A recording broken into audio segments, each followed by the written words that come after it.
வணக்கம். வாழ்வியல் ஜோதிடம். நான் உங்கள் ஜோதிடர் ஈஸ்வர் சிவகிருஷ்ணன்.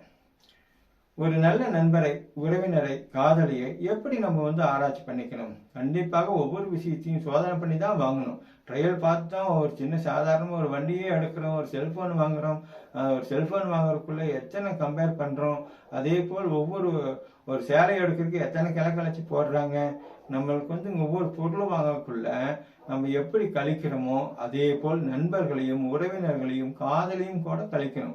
காதலை கழிக்கணும்னே ஒரு 10 பெண்ணுக்கு லவ் லெட்டர் கொடுத்துட்டு யார் பதில் சொல்றான்னு பார்க்க கூடாது. நம்மளுக்கு காதலை சோதனை பண்ணி பார்க்கணும், நண்பரை சோதனை பண்ணி பார்க்கணும், உறவினர்களை சோதனை பண்ணி பார்க்கணும். அதற்கு வேற எதுவும் பெரிய மெனக்கிடவே வேண்டாம். முடியாது, இல்லை, வேண்டாம். இந்த 3 சொற்களே போதும்.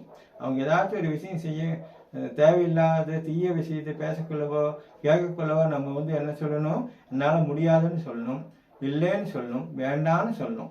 நம்ம ஒரு பொருள் வேண்டாம் அப்படின்னாக்கா, போதை விஷயம் தராங்க வேண்டான்னு சொன்னா நம்மளோட நிலைப்பாட்டை உணர்ந்து அவங்க மாறிக்கணும். அவங்க நல்ல நண்பர்கள், உறவினர்கள், காதலியாக இருக்கணும். அதே போல் நம்ம ஒரு பொருள் இல்லைன்னு சொல்லக்குள்ள சரி அவங்க இல்லைன்ட்டாங்க அப்படின்னு அதோட விட்டுணும். வற்புறுத்துறவங்க, ரொம்ப நச்சரிக்கிறவங்களை கொஞ்சம் நம்ம எச்சரிக்கையாகவே பார்க்கணும்.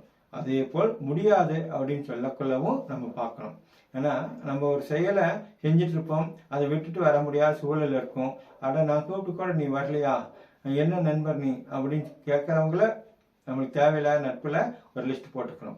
உறவினர்களும் அதே மாதிரி தான். நம்ம ரொம்ப தொலைவில் ஒரு விசேஷம் வச்சிருப்பாங்க, நம்மளுக்கு அந்த அன்னைக்கு போக முடியாத சூழல் இருக்கும். அந்த மாதிரியான நேரத்தில் நம்ம போக முடியல அப்படின்னுக்குள்ள அதை அவங்க அனுசரிக்கிறவங்களாக இருக்கணும்.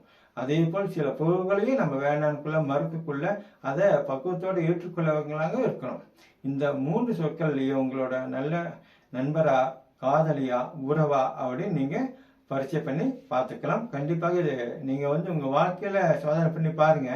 ஆனால் சிலருக்கு ஏற்கமான பதில்கள் வரும், அடிக்கோட படலாம். ஏன்னா நம்ம நண்பர்கள் எந்த அளவுக்கு இருக்கிறாங்க, நம்ம எப்படி இருக்கிறோம், நம்ம தகுதி தராதரத்துக்கு தகுந்த மாதிரியான பதில்கள் கிடைக்கலாம். வேடிக்கையா நினைக்காதீங்க, செயல்படுத்தி பாருங்க, உங்களுக்கு உண்மை புரியும். நன்றி, வணக்கம்.